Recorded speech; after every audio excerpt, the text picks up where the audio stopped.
ఈ రోజు మా ప్రభుత్వం లేదని చెప్పి మీరు ఏమైనా తప్పించుకుంటాం అనుకుంటున్నారేమో. తప్పనిసరిగా 100% బెంగళూరు హైదరాబాద్ జాతీయ రహదారి పైన జరిగిన ప్రమాదం కాదు, హత్యగా భావించి డిజిటల్ బుక్లో ఎంటర్ చేస్తానా నేను.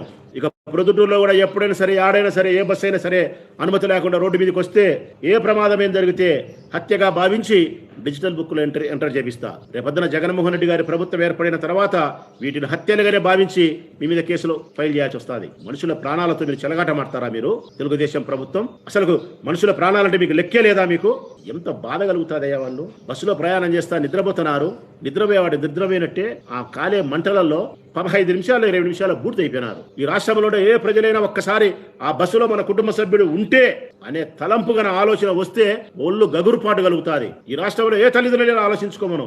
ఆ బస్సులో గల నా బిడ్డ ఉంది, నా కొడుకుండాడు, నా మొగుడుండాడనే పొరపాటు మీకు ఆ తలంపు వస్తే గుండె మీకు పగులుతుందట్నే. మరి ఆ కుటుంబాలు చంపింది ఈ ప్రభుత్వం కాదా?